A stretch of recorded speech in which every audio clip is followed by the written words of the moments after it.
great to finally meet you. Yeah, I was just about to say, it's great to see you in person. Yeah, yeah. Well, we're both still here, right? Yeah, that's the main thing. Yeah.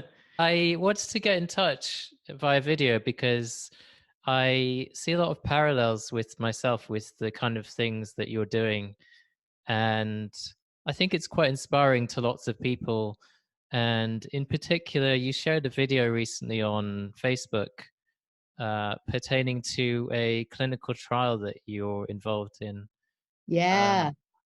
So it's something that I get a lot of questions about, just what clinical trials are available. And more specifically, I do get questions about virotherapy and what that's all about, and if it's effective, and if people are able to actually apply for these kinds of trials, because I think maybe that there's quite a lot of exclusion. Um, some patients might not be eligible. So yeah, I get lots of questions about that. So it'd be great to hear about your experiences and maybe share just more information about you as a patient advocate and what you're involved with the OurBrainbank initiative. I find that fascinating as well. So yeah, if you could just share your background to my audience, I think that would be great. Sure, of course. And I'll try and answer your questions, but from the position of uh, lots of expertise as a human being, as somebody living with glioblastoma, and not so much on science and medics. But I was diagnosed with glioblastoma in January 2016. I was completely, like many people, totally blindsided by the diagnosis. I'm British, but I've lived in the United States since 2006. And, my life was great. I have 3 kids. I've got a very happy relationship with my husband. And I was at the time, I'm a communication strategist. I was working for a firm called Flashman Hillard, huge, big global firm, working very hard here in New York. So, things were great. And every year we go away to this beautiful place in the Catskills with a bunch of friends. And while I was hiking, I suddenly felt very odd and I blacked out and I had a major seizure. And that was because the exertion of the walk had brought on pressure in my brain, creating a brain bleed, which in turn exposed the brain tumor. So what I've been trying to do since then is use my own personal skills, if you like, and my professional skills to try and stay alive and enjoy life. And I think that, so far, where are we now? We are November 2019. So I'm coming up to my 4th year anniversary, and I am a very happy person. I'm a scared person, but I'm a very happy person. Yeah. So what I've done in the terms of, we can, on the medical side, I guess, we all of us have to suddenly try and pretend that we understand long words like glioblastoma. And I think it's very terrifying for the vast majority of us. What I found, I studied history at university, so my sort of instincts when I got the diagnosis was to try and just discover as much as I could about it. The term was first coined, I think, in 1926 by Harvey Cushing, who nailed Cushing syndrome. And it was called glioblastoma multiforme in recognition of the fact that it's an incredibly heterogeneous disease. Another long word, but as we know, what that means is that how it is inside my head is radically different to how it's inside your head to anybody else's. And that's not just because it might depend on location, size of tumor, it might depend on your own personal physiognomy and biology and health, but it's also because within each tumor, each tumor has its own unique set of genetic mutations, which constantly evolve and will even differ in different parts of the same tumor. So, complex doesn't even begin to describe this disease. So faced with that, I think my strategy, being a communication strategist from the get-go, was I've got one of the most, if not the most aggressive forms of cancer. So I'm going to hit it aggressively. And even if I don't know exactly how particular treatments might work, and nobody really does, it kind of makes sense to try and block as many pathways to the cancer as possible. So anybody anywhere in the world who's diagnosed with glioblastoma gets offered the same standard of care, which is ironic given it's such a heterogeneous condition. So I did that, but I added in from the get-go a form of immunotherapy, a checkpoint inhibitor immunotherapy called nivolumab or Opdivo, made by Bristol-Myers Squibb. And I took that for a couple of years. I read about you, Andrew, in The New Scientist. My brother shared the cover story, and I looked into the ketogenic diet, and I followed that pretty religiously for about 2 years. And I also followed intermittent fasting. There has been some research with mice where they've given mice glioblastoma and starved them and found that that can have an impact. And I wore the Optune device, a form of electrotherapy. I did everything I possibly could. I had a bunch of everything. And I was, I think the big gap in what I've said is also about OurBrainbank, but maybe I'll come back to that later. So I did everything personally. And I stopped all treatments in March 2018. So I'd done 2 years of temozolomide or Temodar, the chemotherapy. I'd had the immunotherapy for 2 years. I had to stop wearing the Optune device because it interacted badly with the immunotherapy and caused big problems in my scalp. And I kind of, fell off a bit of the cliff on the nutrition and intermittent fasting. I found it very hard to sustain. But I had clear MRIs and I was doing great and I was feeling great. And then in August this year, so 2 and a bit years of no treatments at all, I was in Heathrow Airport on my way back to the UK, having had a lovely holiday in Ireland. And I suddenly started to sense a flickering in my right eye. And I think many of us, once we've had this kind of diagnosis, are really on the lookout for symptoms of recurrence. And that was a recurrence. Within 24 hours, I had had an MRI to confirm that, checked out trials, and shortly after that, I had surgery to remove the new growth. As we all know, or if we don't know, sadly, this is the case, in the vast majority of cases when the cancer comes back, it's even more aggressive than the first time. So my husband and I went on a kind of massive deep dive, fast track research into what all the latest stuff is around that's available. And actually, even just in the almost 4 years since I was first diagnosed, a lot of new stuff has emerged. And that was good because we also know that a lot of the hopes that we had pinned on various trials have failed. So it was good there was new stuff around. And we, in the US, trials aren't necessarily available anywhere. It's at particular hospitals, and obviously it's subject to your medical insurance or whatever. But it's such a huge country, and the online search capability for trials is really not very it's not very people friendly. Clinicaltrials.gov, you can get lost in there for years and you don't understand a word it's saying, let alone whether it's going to be right for you or not. That's something we're trying to work on.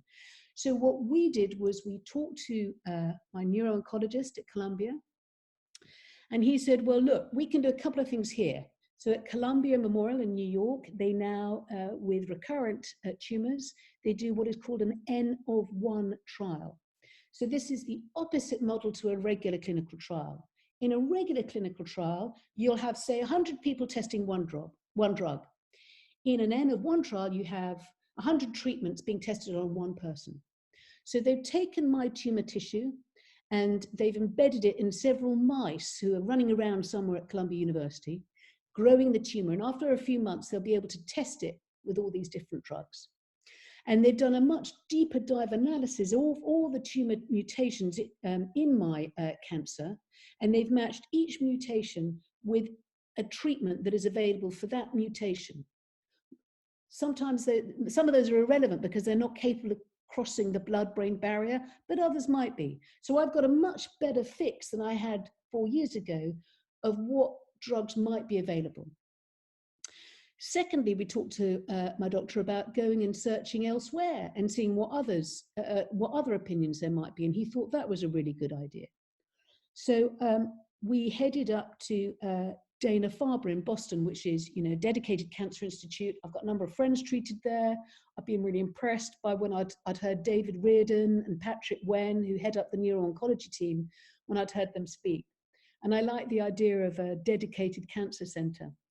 So we went to visit them. And also, sorry, I should also add in OurBrainbank, you know, my neuro-oncologist is a key member. That's Fabio Iwamoto, as is a woman called Lakshmi Nayak from DanaFarber. So we went up there, and David Reardon said, well, you know, I've looked at your MRI, and I think you're a perfect candidate for the polio trial. And I was really surprised by that, because this is a sort of infamous trial, if you like. It had quite a lot of publicity a few years ago here in 60 Minutes, and it's really spearheaded by some amazing scientists at Duke University. I'd been a little skeptical. I think they were very kind of aggressive on their PR, which always turned me off a bit. But basically what it uses is it takes a very aggressive virus, the polio virus, and it puts it inside your brain. And the idea is that the polio virus will kill some of the cancer cells and also stick on the cancer cells, and therefore make your immune system think that you've got polio. So it provokes an immune response that then kicks the cancer cells out, thinking they're kicking polio out. So I was very excited about that. But then what happened in an irony is that because I just had this surgery, my tumor was actually too small for the clinical trial requirements. I was asked to wait a couple of weeks for it to grow so I could have this procedure. And during that couple of weeks, the spot on the clinical trial was taken by another patient. I'm just telling you this because if any of your listeners are living with this disease, I think it's really important to understand it's not just about getting cures, it's also about looking at the way in which the regulatory and clinical trial framework is not suited directly to patients in many instances. In my case, although that spot was taken at the same time, the FDA had just approved this herpes trial, and I had a spot on that. And that has the same mechanism of action as the polio trial. It's taking the herpes simplex virus, which is the thing that gives you cold sores. And if you think about it, you could just, you know, touch somebody's face with the cold sore and you can get it. It's very, very aggressive. So they've adapted that herpes simplex virus so that it doesn't attack healthy cells, it sticks onto cancer cells. And the idea, as with polio, is it kills some of those and it also provokes an immune response. It's a phase 1 clinical trial, which is essentially about testing safety, and I was worried about that. But my neuro-oncologist said, just make sure you get the highest dose, because if you're getting the highest dose, that's the one that's really like a phase 2. So I am the first person to take the highest dose. I had the procedure about 2.5 weeks ago. And I had to go into hospital where they drilled, put me out. I was on general anesthetic. They then bore a small hole in my skull, guided by an MRI machine and a little kind of tower that's mounted on your head. I mean, it's a fascinating procedure. Through that hole, they then put in an inserted catheter, and over the course of about 4 or 5 hours, they let this 10 billion units of these, whatever a unit is, of this herpes simplex virus poured into my brain. So that was like a day I was out, and when I came to, I was so happy because when I had my recurrent surgery, which had just been like a month earlier, I have lost a little bit of peripheral vision on my right side, and they were worried I might lose more, and they were also worried I might lose some of my speech, which as you can tell, I do like to chat. And luckily I came to and I said, oh my God, I can see still, and that was great. And then about half an hour later, I was hit with this wave of nausea and wave of headache. And that lasted about, 36 hours. That's the 10 billion herpes bits really having a go. And I'm now feeling fine. I was very, very tired for a couple of weeks, but I now feel fine, and I feel incredibly lucky and incredibly grateful to being given this opportunity. And I hope it works for me, but I hope it works for all of us. Yeah, that's incredible. Just the amount of knowledge that you've accumulated as well. And the way that you describe it is like a clinician describing it in such detail. And how did that actually feel when the virus was getting through the catheter? That must have been quite a surreal experience. I was on a general anesthetic, so I was totally out. You know, the last thing I remember is just being on the gurney. There were millions of people in the room. They were all perfectly charming. And, you know, I just kind of breathed in the stuff and I was out. So I didn't feel anything like that at all. Do you I know? didn't feel anything. I was wondering as well, do you know how long you're expected to feel these waves of fatigue?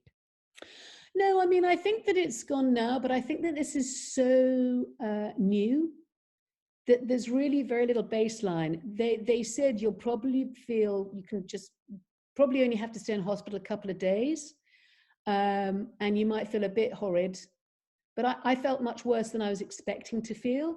And, you know, I don't know if that's a good thing or a bad thing. I don't know if it's a thing. You know, I hope it's a good sign, because I think it may be indicative of my immune system kicking back, and therefore there's a reaction, because what you want is a reaction. And I think if I didn't feel anything, I'd be worried that it's just not landed, it's not done anything. But I don't know. And I don't know how much they know. And I also don't know whether they were also maybe erring on the side of lessening how horrid it might be for 36 hours, because they really want to get people on the trial. I mean, as far as I'm concerned, what is 36 hours? Listen, I've got 3 kids, 2 were home deliveries, didn't have any drugs, so this was nothing compared to that. But, you know, people are understandably nervous when they're having brain surgery and what it might feel like.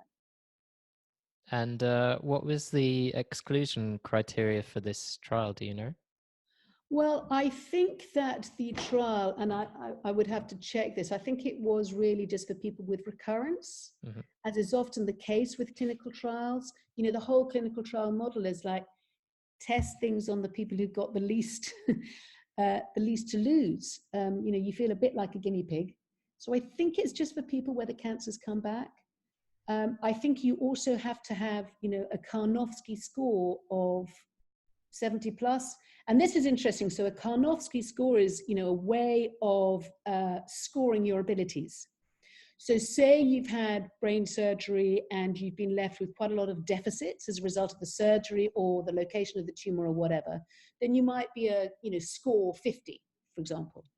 And for many clinical trials, you have to have a score of about 70 plus. I've always been given a score of 90 by my lovely nurse practitioner in Colombia. And when I went to DanaFarber, they said, oh, no, you're 100. And I said, well, why does she? So I went back to my woman at Colombia. I said, why do you only give me a 90? She said, I'm Asian, I can't give anybody 100. So I thought that wasn't much of an excuse, but, you know. So I think what they wanted, they want people for these viral, if possible, I think they think that the viral therapies at the moment, the stage they're at, which is very early days, it's quite helpful if they can have quite a small tumor. So they're not asking too much of the virus. And it also needs to be quite accessible, so they can bore this little hole and get the catheter in. And in my case, my tumor was very near the surface of my left parietal. But they were worried, as I said, they were worried that nevertheless it might impact on these areas of speech and vision, and luckily they didn't. Very similar to location to mine, but mine's an anaplastic astrocytoma, so that's interesting. And I also experienced a brain it was a brain hemorrhage in my case that led to my diagnosis. So it's interesting, look at those similarities. When I was first diagnosed, I got in touch with Stephanie Lipscomb, who was on the poliovirus trial. She was I think she was the first patient to ever have it. And I had this long conversation with her, and one thing that I realized is that she was given the polio vaccine as a child. So in your trial with the herpes virus, I'm wondering if you were ever vaccinated and how that might impact the trial results if, say, you weren't. That's really interesting, actually, because they when I was first lined up for the polio trial, they did give me polio jab, even though I had one as a child. They needed to be, as part of the trial requirements, they had to make sure. And it's funny, with herpes, they didn't. And I did say to them, I've had, cold sores. Do you need to do it? The trial was this herpes simplex adapted version is the invention of a doctor called Dr. Kyoka, who was the guy who operated it on me. And he said he thinks it is the same mechanism of action as polio, but I think he thinks that herpes has some advantages in that it's even more sort of contagious and that everybody has it. So it's less, it's even more common than polio. But, beyond that, I don't understand how they can adapt a virus so that it doesn't impact on healthy cells, but it does on cancer cells. I mean, it is mind-boggling. And the other thing that's really interesting about it is that, we hear so much about how we are now living in the era of individualized and personalized medicine. And everything I was saying about my N of 1 trial, tracking all these individual mutations I have with treatments for each of those mutations, all about the heterogeneity, all about that. We hear so much. And yet, one of our most exciting new approaches are these one-size-fits-all viruses, like polio and herpes. So it's interesting. I think it's also fascinating to look at making up viruses, and the work of the Tokagen company, which I think has had some rather disappointing results. But generally speaking, the neuro-oncologists that I talk to are generally looking at the future as one of immunotherapy, where we have maybe dual action. We have a form of immunotherapy that boosts our system, and we have another form that makes the cancer more visible to the immune system. But essentially, it comes down to the same thing, which is, getting our bodies to heal ourselves, which I think is a very, very neat and wonderful idea. Let's hope it can work. Mm-hmm. Were you given any, with that in mind, I was wondering if you were given any guidelines on maybe lifestyle factors that could complement the treatment to maybe make it work better and boost your immune system to attack the cancer cells with the assistance of the herpes virus? As I think most people feel, the wonderful medics we have, many of them are wonderful, certainly the ones that have been treating me, are very much schooled in evidence-based medicine. And for them, what that means is evidence according to, FDA and regulatory and medicinal guidelines, where, their first duty is not to injure the patient. And there's lots that's to be said about that. But again, it's not coming necessarily from the patient perspective. And so early on, I wanted to explore the ketogenic diet. And I spoke to my neuro-oncologist, who said, look, there is no evidence according to me, about whether this is going to really impact on you. But I am absolutely not going to stand in your way of doing it. Your blood works good. I think if you think this might help, absolutely, why not? And by the way, can I point you in the direction of this research amongst mice where intermittent fasting seems like it might be able to help? So he's a very good, I think, he's very open-minded, given the background and the education he's had. He's always said to me, look, I think you can do it. I don't think this is going to be the game changer that we need in glioblastoma. I think it's beyond nutrition. I think it's beyond lifestyle. And I think it's quite interesting, the conversations that I've had with medics about what are the root causes of glioblastoma. Many of them feel that it may be something that's happened, when you're developing as a fetus, and there's an error in your DNA or whatever. Back to how you coping and lifestyle changes that you might make. I think that this varies enormously, and it's a very, very overlooked and absolutely critical area. And it's one of the reasons why we set up our brain bank, because, if anything illustrates the lack of the need for a more patient-centered approach, it's the standard of care. The standard of care is entirely medical. And yet when you're suddenly told that you have a condition that is considered terminal, the one thing you desperately need is psychological support. And it's not there. So we are advocating for that. We're advocating for second opinions. You know, you're told, I'm going to treat you and there is no solution. So you should, I think if the medical profession can't give us a curative treatment, what they should do, and it's in their own interest also, is say, here is, as a matter of right, a second opinion, because it would then enable patients to cope with the diagnosis because they've got a choice. That's an empowering act, but it also would drive up competition amongst different medical professionals so that they would be competing for patients and giving and all be encouraged to up their game. So those are just little examples where we really need to have, I think it would be more effective for everybody if we really looked at it. It's just like in a retail setting, you look at the customers and suddenly, you know, you can walk to the supermarket and you can actually, you know, the mothers can reach, or the parents can reach where the baby milk is because it's no longer on the top shelf. It's exactly the same that we need in cancer treatment. What's going to work for the patient is, by definition, going to work for the medic, not the other way around. How do you feel about, in terms of clinical trials, patient awareness and access? How do you feel like that is communicated? Because I feel like patients need to teach themselves what's available, because you don't really hear much from clinicians. You mentioned the clinicaltrials.gov website, and most of the trials appear to be, or at least most of the promising trials offering alternative treatments appear to be in the US. Is that your experience as well? Absolutely. I mean, I've only looked in the US, but, you know, I have friends, and through OurBrainbank talk to people all over the world. And I mean, the first big headline is that there aren't enough. There are very few clinical trials. And I think that's, there are a couple of things that we need to do about that. One is we need to make the link between finding solutions for glioblastoma, meaning that we're finding solutions for many other cancers.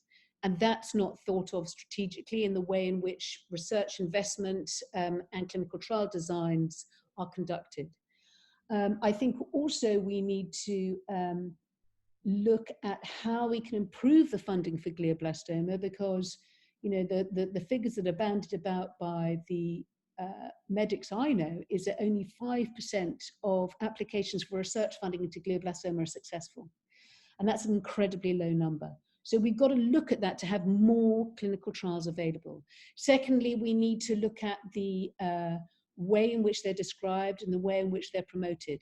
The fact that all clinical trials are now posted on clinicaltrials.gov is a major achievement. That didn't happen a few years ago, but it's still gobbledygook for most of us. So many organizations, many nonprofits will provide services to try and help explain in regular language what those clinical trials might be. At OurBrainbank, we're exploring a concierge clinical trial matching service where we would get a human being to help work with patients, sift through all the trials, sift through all their medical records and say, here are up to 5 trials that you might, in principle, be eligible for, and we will help you talk to your doctor about them. So we're trying to do a matching service, because the only way we are going to crack glioblastoma and brain cancer is to have more research. And the only way to do that is clinical trials. And the only way to speed that is to have more trials and more people on them. It's very simple what the task is needed. Yeah, I completely agree. And you're holding an event with your OurBrainbank initiative next month, I believe, in London. What's the aim? What would be your aim of that event? And as an add-on to that, would that involve looking at repurposed drugs as well, and how they might be suitable for certain patients? And actually, you raise a really good point. I think there's repurposed drugs, but there's also experimental treatments. So, the first 2 years of my life with glioblastoma, I was on, I took this immunotherapy, which is not part of the standard of care, and it's not covered by insurance, but it was paid for by Bristol-Myers Squibb through its compassionate use program. So that's something that people are always it's worth looking into, and to see whether those kinds of programs are available in your area. What we're doing with our brain bank in launching in the UK on December the 3rd is we're bringing our free certified app to people in the UK. And this is our sort of key initial tool. So our brain bank is a nonprofit, and we're founded with a very clear mission, which is to move glioblastoma from being considered terminal to being considered treatable. How? Powered by patients. And what does that mean? It means by putting patients in the driving seat of all their care and treatments, as we've been talking about during this conversation. Now, our key initial tool is a free app, and the app is actually made by a British company called Humotif, and they use it in a number of different styles, in a number of different conditions and studies. It's really, really nice to use. I like that. It's really attractive. It's very easy. You just slide your finger up and down. You don't have to be able to type. But what it allows you to do is you can track up to 10 symptoms of your disease, however many times you want each day. And you can, and it will graph that. So you can see how your tiredness or your nausea or your headaches or your exercise or any of the symptoms that you want to track, how they differ day in, day out. And that's important for a couple of reasons. It's one, because you as the patient, then you're deciding consciously each day how you feel. And that allows you to feel that you're managing your disease, not the other way around. But secondly, it means that you can show your doctor in between appointments how you've actually been feeling, and that can provide insights into how the disease is progressing inside you. And that means that the doctor should be better able to advise you. And thirdly, actually, a really critical point is you're also invited to donate your data on an anonymous basis to medical researchers looking into glioblastoma. And there is increasingly a move amongst the medical profession to recognize the value of patient symptom monitoring, to provide insights into how diseases actually manifest and progress. So we have neuro-oncologists from Columbia University, from Dana-Farber, from Memorial. We have scientists from the National Institute of Health in the United States, all on our advisory board. And that's just a little barometer to show you how much interest there is in this. That's great. And how can people find out more about that event? I'm actually thinking of having my research team there if they're not aware of it already. I think that would be fantastic. I think if anybody can just contact us at info@OurBrainbank.org and we can give you the details. So the app that we're launching is, we've got about 500 people using it here in the US, and we want to get the same number. And people don't just get a benefit individually. It's also welcome to a community of people on our brain bank. We have a Facebook group where we have regular video calls, because people are spread all over the world. We had this fantastic woman from Russia recently whose husband has glioblastoma. It's open to patients and to carers, and we connect with each other. And then we do a whole host of other things. We're developing a sort of patient charter or a bill of rights to look at how we can reorient the standard of care so that it better reflects the needs of patients. We hold a number of surveys and questionnaires via our app that gives us insights into what people want and provides us with an advocacy agenda. So we go and talk to people like the FDA, like the NHS, about how we can improve services. And it also means that we've got 3 different organizations who are looking to launch clinical trials soon, and they've come to us and said, can we work with the people on your app for focus groups to test out what we want to do? Can we work with people on your app to recruit and see if they're good for clinical trials?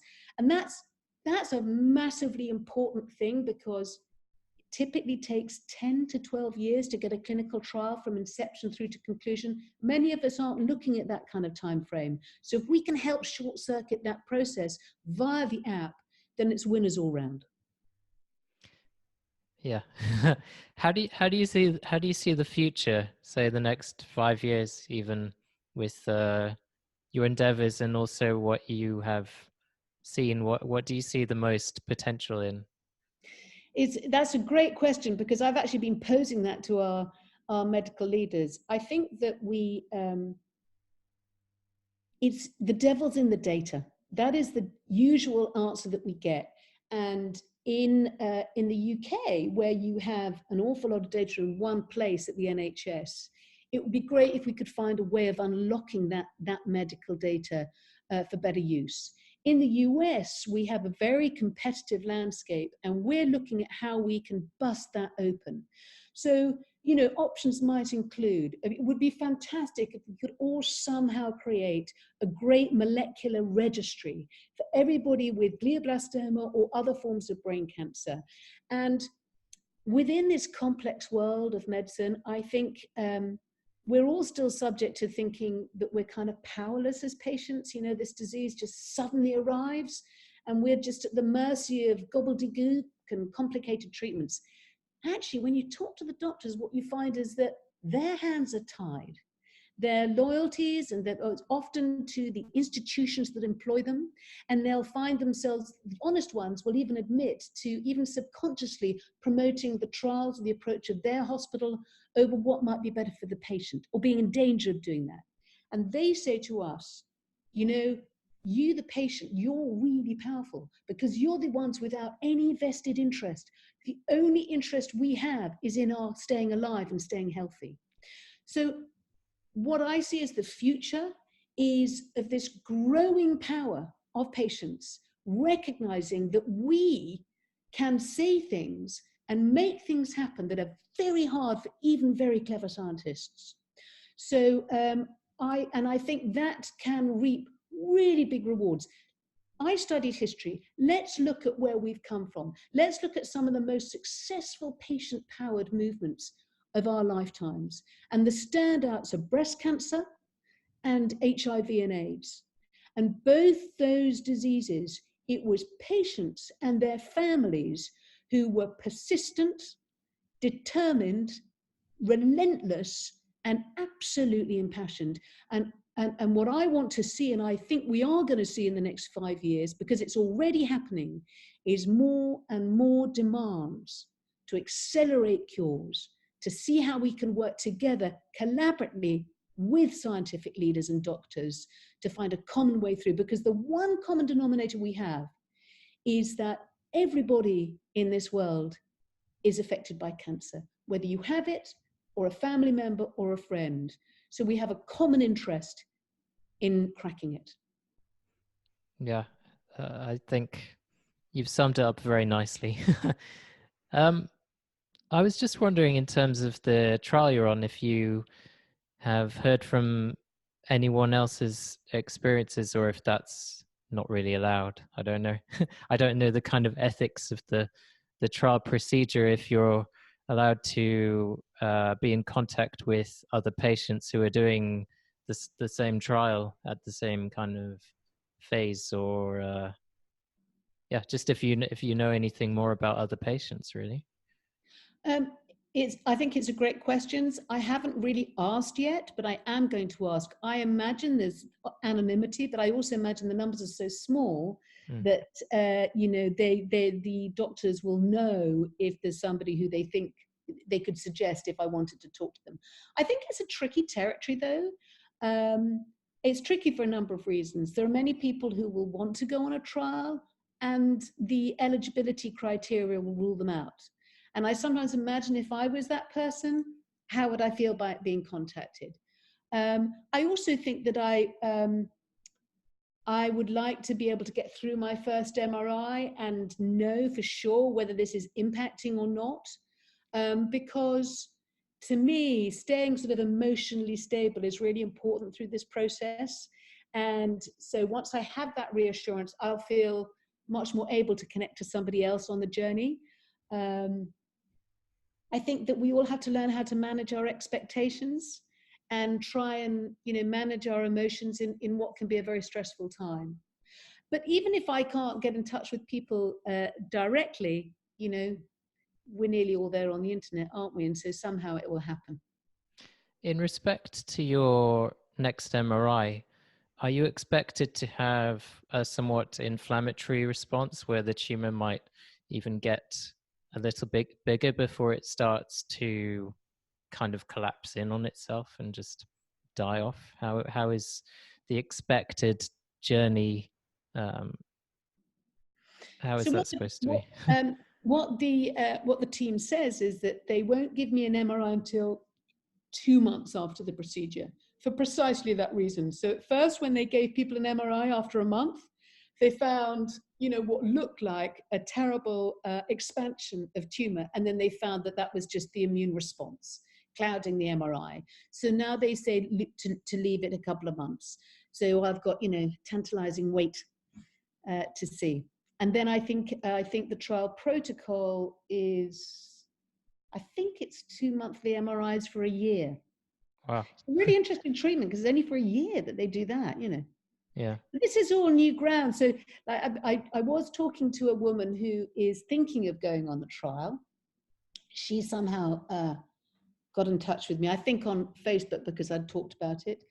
And she was saying, when have they told you when you will know how you're doing? And I said, well, I think it's just MRIs, but there's not going to be a deadline because this is all new. Nobody knows. I think there's a couple of people who they, experimented on the very early days of it, who've lasted 8 years or something, but they might go on for many more years, or they might not. I mean, we just don't know, as you don't know in life. It's one of the things I get very cross is the use of this word terminal in brain cancer, because you might as well say, well, all life is terminal. Everybody's going to die. So why do you suddenly emphasize it now? And what does that mean? Does that mean I spend my whole life, anticipating death, or should I actually think, well, today I'm able to have a really good chat with Andrew. I'm able to complete quite a lot of tasks. So actually today I'm cured. I don't know about tomorrow. So what does cure and terminal mean? Yeah, I think that's a good point. It's interesting when you look at long-term survivors like Ben Williams, who was diagnosed in 95 and he's still around and doing quite well at the moment. It just makes you think. And that words are very powerful. You have people saying terminal, but then you also have people like Stephanie Lipscomb, who even the clinicians are using the word cure. And for something which is an incurable disease, it's quite alien to hear that kind of terminology being used. And your natural reaction, if you have experience with a malignant brain tumor, is that even if it's not visible on scans, it's still likely there. So you're always apprehensive. How do you deal with just that apprehension and those mental I don't know what to call them, mental feelings, I guess? Yeah, I think it's this is it's very tough to do. And I think that for me, I think I'm very lucky because I have a personality that tends to stay quite up, and I'm very conscious that that's been my best friend really during it. I've also got a great family and community, and I have found it really helpful to be able to be in contact with other people like you. I couldn't at first. I couldn't talk to any patients at first, but after a few months I did, and I've formed some incredible friendships of deep collaboration and of real meaning. I think that I also found myself longing to hear from long-term survivors and watching the Surviving Terminal Cancer film and reading up about, Ben Williams and Cheryl. And in fact, there's an amazing woman called Meredith Moore, who's a 14-year survivor, and she's on the OurBrainbank board, and she's just fantastic. So there is nothing like a long-term survivor. That's the ultimate proof. But I think it's also about, I remember listening to a radio program where it was about a guy in the American Army who was in Iraq, and just through luck, he didn't get into the Humvee that his friend did, and his friend died. And he was stricken with survivor's guilt. And he came back to the States, and he found it incredibly hard. And he said he worked with, his psychotherapist, and his sort of insightful moment was realizing that actually, you can't really just live your life by thinking about what if it had been me. You have to switch to what now. And I think there's something in that works for me. I can't just think about what would my life have been like if I hadn't had this disease. If my career had been able to go on, and if I was able to look to the future in the way that I used to look to the future. But it's not really going to get me anywhere. What is getting me somewhere is saying, what now? Yeah. Right? Recurrence, what now? How can we research? What's the next best thing? Who can I share with? What can we do? And how can we enjoy today? How can we make today a good day? And that feels good. I feel that I think that with glioblastoma, it seems to me there's nothing good about it whatsoever. It's wholly negative. And what we're trying to do with our brain bank is take something that's wholly negative and then turn it into something that can only do good. Only good comes from connecting patients and sharing experiences and knowledge. Only good. We've just got to be savvy to make it as good as it can be. Mm-hmm. And I think it's encouraging that you're looking at symptoms as well. I feel like that's often a neglected area and something that medical professionals aren't as interested in looking at because they're mostly interested in what they see on a screen. What was your drive to do that, and what are your experiences of reactions from clinicians to that? Well, I think this is a really fascinating area. So just before my diagnosis, I did some work as a communications person in healthcare, but not very much. But I was aware of this company, Umotif, that had this health app. And after I was diagnosed, about 3 months into my diagnosis, I was really struck by the fact that my symptoms were not being recorded systematically. And when I went to see my doctor, I couldn't remember accurately how I'd been feeling. So that didn't seem very helpful. And then I was really struck by the fact that I was wearing the option device on my head that costs about $21,000 a month, my insurance paid. And at the same time, I was taking this immunotherapy that Bristol-Myers Squibb was paying for, and that was $12,000 a shot. And then I found I couldn't wear these two things. I couldn't take these treatments at the same time because of the interaction between them. And I thought, this is so crazy. Neither of these companies are logging this information. And yet if they did, they could see that they're, working against each other and losing a customer. So I thought it was crazy from a commercial standpoint, and I thought it was crazy from a human standpoint because they weren't logging and all the rest of it. So I talked to my doctor and said, look, can we find a way of using this app to track patient symptoms? Would that be helpful to you? And he said, actually, yes, it would be. It would be really helpful because often somebody will say that they've got a headache, but they can't remember how often, and that could be a sign and all the rest of it. So I worked with him, and he brought in this doctor from Dana-Farber and Bruce Hellman, who runs Umotif. And for about a year, we would just have a chat every Friday night about it. And where we got to was we did a survey amongst patients, and we said, what are the symptoms that you would like to track?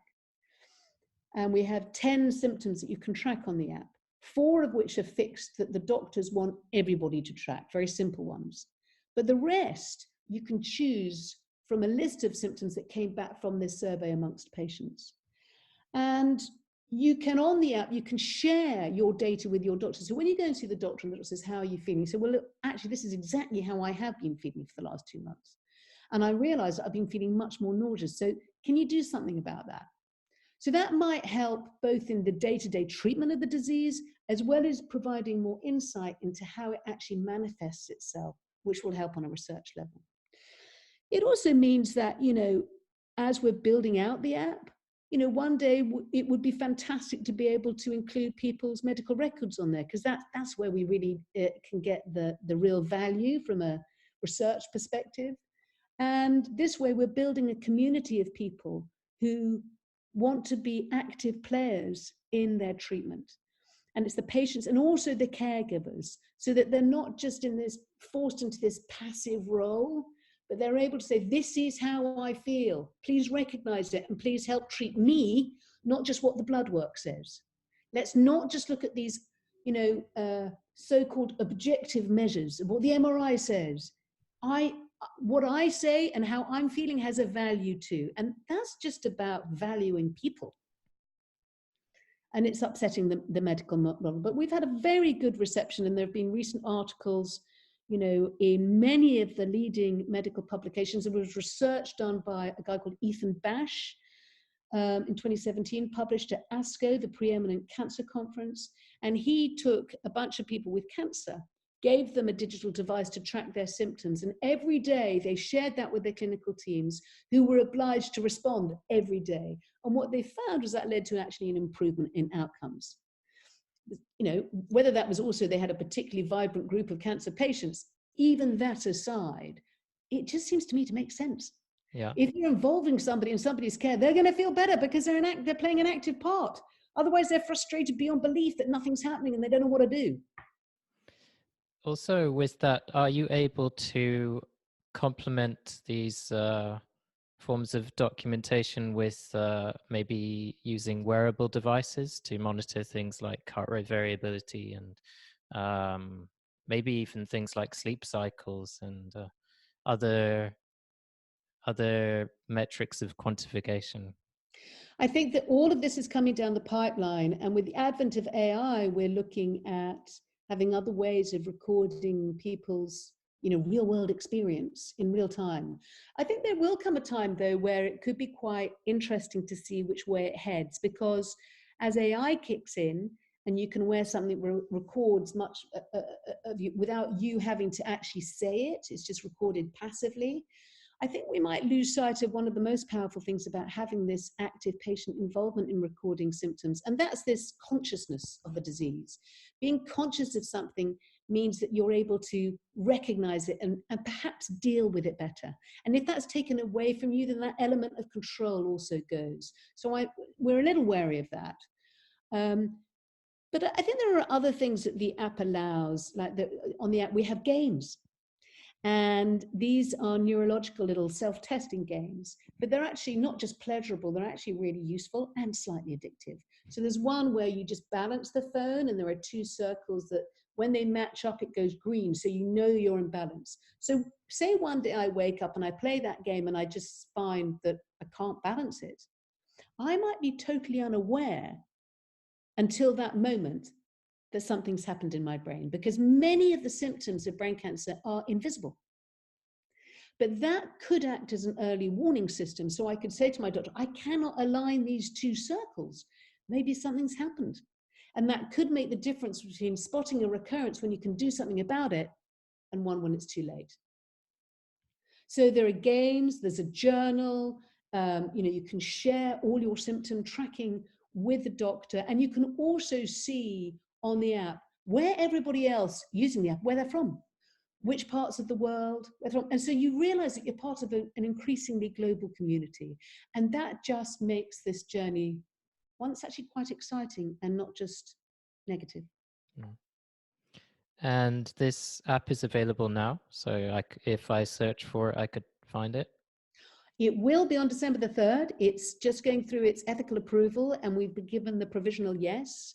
But come December the 3rd, it will be, and you can just download it from the App Store or Google Play. It's called OurBrainbank. And when you register in the UK, there will be a special registration code, which will be made available nearer the time. So check back on us, or we'll be promoting it everywhere on social media. And you know, we would love people to join in. We'd love people to make use of it and spread the word. The more, the better. Fantastic. And I know you're short on time. It's approaching 4 o'clock here. Do you have any final words or any advice, if you like, that you could share with other patients who are likely to be watching this? Oh gosh, I think I need everybody else's advice. I think we're all in it together. I think my message is, you know what? Don't ask, as I said, don't think what if, just think what now. And that we all are as unique in our experience of living with brain cancer as we are as unique as human beings. And all of us, I think, I don't know about you, but I always feel I've never quite, you know, achieved my potential. So here's a chance to try and do that in this context. And that fires me up. It makes me feel that I'm trying to do something valuable. and that's a good thing. Well, thanks very much for taking the time to chat with me. And here's to good health and to the future. Well, thanks so much, Andrew. And I have to say, I think that what you're doing on educating people about nutrition stuff is outstanding. And it's just a pleasure to meet you. And here's to more conversations. Yeah, here. Thanks Cheers. very much. Thanks again. And Thank you. have a good day. Cheers. You too. Bye. Bye.